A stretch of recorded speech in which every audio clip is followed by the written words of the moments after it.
7월 15일 목요일 새벽예배 말씀 함께 나누시겠습니다. 오늘 함께 은혜 나누실 말씀은 누가복음 23장 26절부터 31절까지 말씀입니다. 누가복음 23장 26절부터 31절까지 함께 봉독하시겠습니다.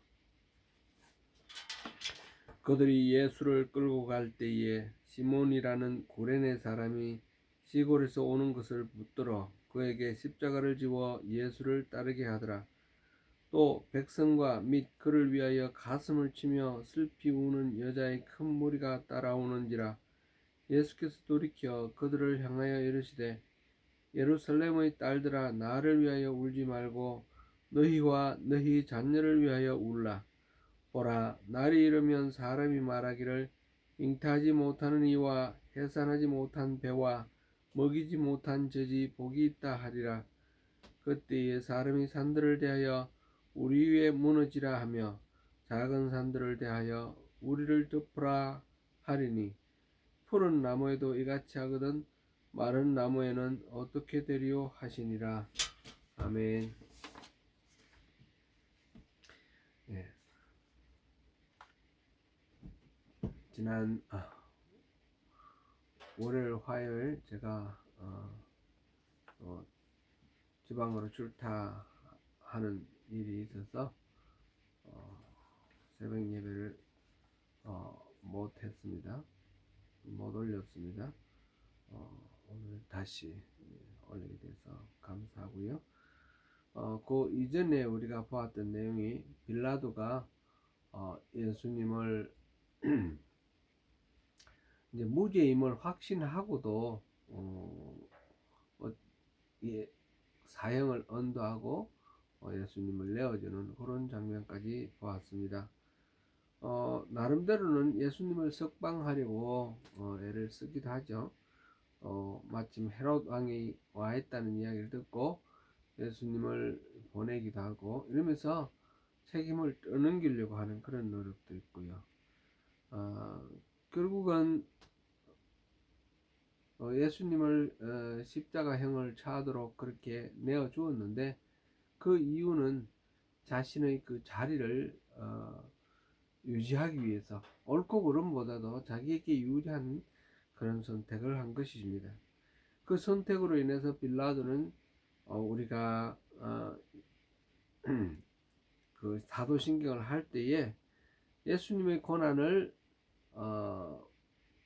허락한 장본인으로서 예수님의 그 죽으심의 책임자로서 계속해서 언급하게 되는 그런 장본인이 되었습니다. 그래서 아무 죄도 없으신 예수님은 십자가의 길로 걸어가게 되었습니다. 그 길을 전통적으로 비아 돌로로사 그러죠. 라틴어로 Way of Grief, 슬픔의 길로 걷게 되셨습니다. 그 예루살렘 또 여행하시는 분들은 빌라도의 그 법정에서부터 골고다 언덕에까지 이르는 비아 돌로로사를 또 순례하기도 합니다. 26절 다시 한번 함께 읽겠습니다. 그들이 예수를 끌고 갈 때에 시몬이라는 구레네 사람이 시골에서 오는 것을 붙들어 그에게 십자가를 지워 예수님을 따르게 하니라. 아멘. 로마의 법에 의하면 십자가형에 처할 사람은 자기가 달릴 그 십자가를 직접 지고 사형장으로 가게 되어 있습니다. 예수님도 예외는 아니었습니다. 누가복음 본문에는 자세히 기록되어 있지 않지만 예수님은 이미 심하게 채찍질을 당하고 가시관을 억지로 씌워진 상태에서 그 무거운 십자가를 지고 해골 언덕을 힘겹게 올라가고 계셨습니다. 그러다가 예수님이 마침내 쓰러지게 되었는데, 그 자리에 마침 있었던 한 사람을 강제적으로 징용하게 되었습니다. 그래서 그에게 예수님의 십자가를 지게 하였는데, 그 사람이 바로 구레네에서 올라온 시몬이라는 사람이었습니다. 구레네는 북아프리카 동북편에 있는 지중해 연안의 도시인데, 오늘날로 치면 리비아의 수도 트리폴리, 그것이 바로 옛날의 구레네입니다. 어, 시몬이라는 사람은 유월절 절기를 지키기 위해서 예루살렘에 올라온 디아스포라 유대인인 것으로 그렇게 보입니다.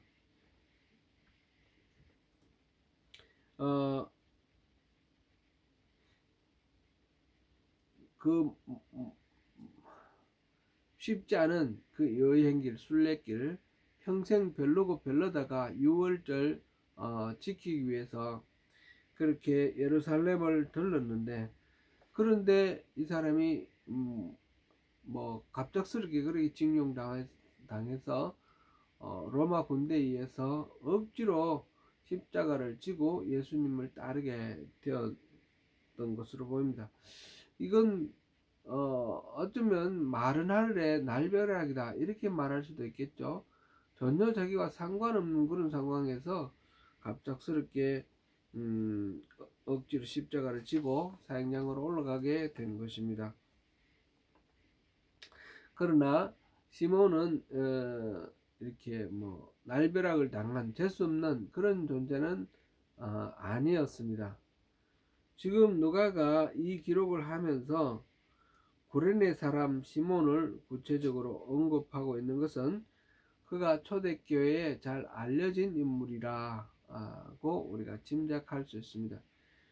실제로 마가복음에서 마가는 더욱 자세한 정보를 나타내고 있는데, 곧 마침 알렉산더와 루포의 아버지인 구레네 사람 시몬이 시골로부터 와서 지나가는데 이렇게 기록하고 있습니다.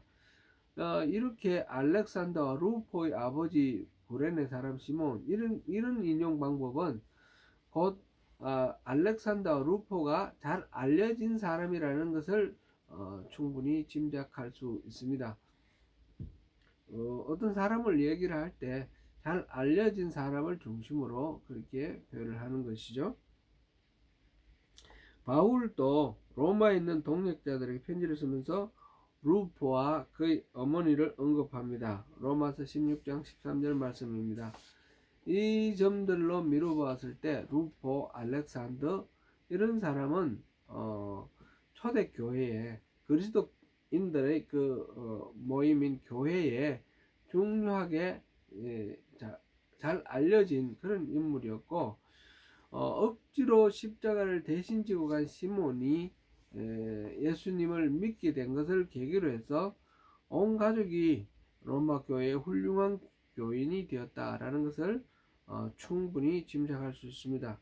그렇다면 그가 억지로 십자가를 지게 된 것은 재수 없었던 일이 아니라 온 가족이 구원을 받는 오히려 축복의 길이었던 것을 알 수 있습니다. 그렇습니다. 구레네 사람 시몬과 같은 경우에 예를 들자면 한이 없습니다. 지금까지 수많은 사람들이 그렇게 구원을 받았습니다. 갑작스럽게 뭐 장래나 병을 통해서 또는 사업의 실패를 통해서 여러 가지 삶의 문제를 통해서 우연히 뭐 교회를 나가게 되었고, 그것을 통해서 복음을 듣게 되었고 구원을 받고 진실한 그리스도인이 된 사람들이 얼마나 많이 있습니까? 하나님 나라 안에는 실패가 더 이상 실패가 아닙니다. 하나님 안에서는 억지로 지는 십자가가 얼마든지 축복의 통로가 될 수가 있습니다. 계속해서 27절 28절을 함께 읽겠습니다. 또 백성과 및 그를 위하여 가슴을 치며 슬피 우는 여자의 큰 무리가 따라오는지라. 예수께서 돌이켜 그들을 향하여 이르시되 예루살렘의 딸들아, 나를 위하여 울지 말고 너희와 너희 자녀를 위하여 울라. 아멘. 예수님께서 십자가 사형을 받기 위하여 가는 길에 가슴을 치며 슬피 우는 여자의 큰 무리가 따라왔다고 합니다. 이들은 누구였을까요? 음, 이 예수님은 이들을 가리켜 예루살렘의 딸들이라고 말씀하셨습니다. 이것은 갈릴리의 갈릴리로부터 따라온 여자들 49절에 나오는 표현, 그리고 갈릴리 여인들, 이렇게 하는 일컬어지는 말과 구별되는 말이죠. 곧 예수님께서 그들에게 하신 말씀에서 이 점은 더욱 분명해집니다. 나를 위하여 울지 말고 너희 자녀를 위하여 울라. 무슨 이야기입니까? 이것은 조만간 다가올 예루살렘의 멸망을 예언하는 경고처럼 보입니다. 그러므로 예루살렘의 딸들이라는 말은 예루살렘에 사는 여인들을 일컫는 표현입니다. 성경에 보면 시온의 딸들 이런 이야기도 많이 나오죠. 그러니까 좀 더 확장하면 예루살렘에 거주하는 사람, 또 이스라엘의 그 사람들, 일반적인 이스라엘 사람들을 일컫는 말로 그렇게 이해해도 좋겠습니다. 예루살렘에 사는 여인들이 지금은 예수님의 처지를 불쌍히 생각하며 울고 있지만 조만간 자신들과 자녀들의 처량한 처지로 인해서 울게 되는 일이 닥쳐올 것이라는 말씀입니다. 계속해서 29절에서 31절 읽어보겠습니다.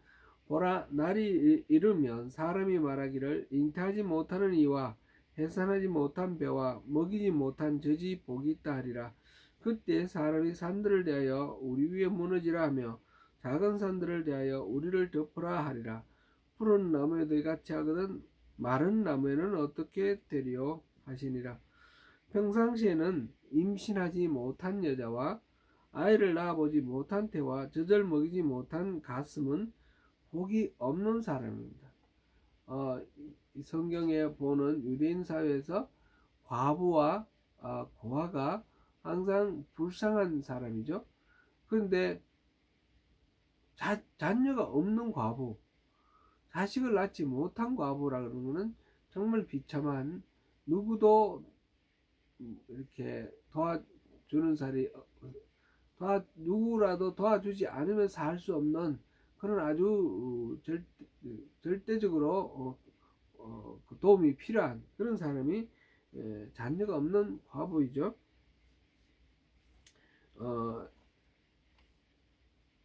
그래서 보통 때는 자녀가 없다라는 것이 복이 없는 사람입니다. 그러나 조만간 닥쳐올 예루살렘의 비극, 예루살렘의 멸망의 상황 속에서는 오히려 자녀가 없는 것이 복이 될 거라는 말씀입니다.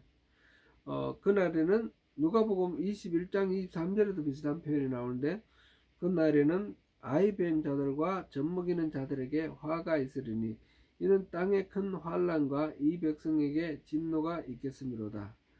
임신하여 아이를 낳는 것은 전쟁이 없을 때는 복이 없는 것이지만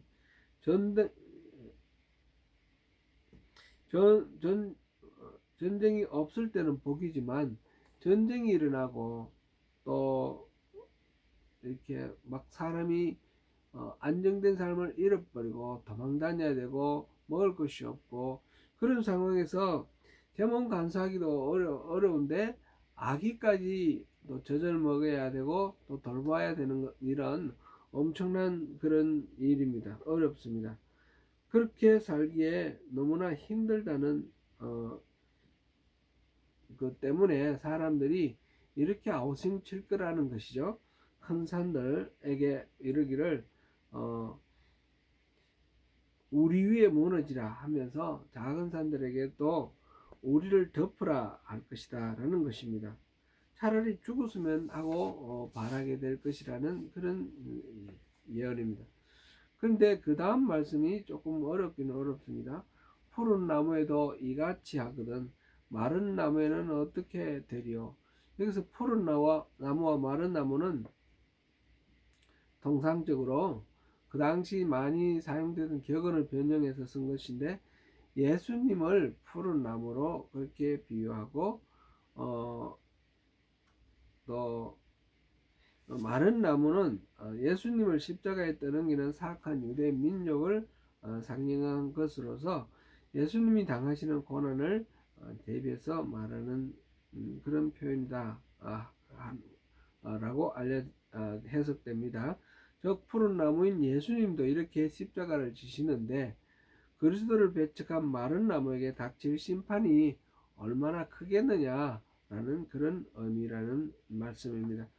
예수님은 자신의 죽음을 목전에 두고 그렇게 극심한 고통을 직접 당하고 있으면서도 장차 예루살렘이 멸망당할 일을 겪게 될 그 사람들이 당할 그 고난, 그 고통, 그것을 안타깝게 여기시면서 그들을 위해서 자기들을 위해서 슬피 울라는 그런 말씀을 하고 계십니다. 세상 사람들은 자신이 당하는 일에 모든 관심이 빼앗겨서 거기에만 얽매여 있는데 그와는 너무나 대조적으로 예수님께서는 자신의 고통뿐이 아니라 자신의 고통은 오히려 마음을 쏟지 않고 예루살렘 자신을 죽음으로 내몰고 십자가에 지금 달기 위해서 끌고 가는 예루살렘 사람들 그 사람들의 고통을 생각하면서 안타까워하고 계시는 것입니다.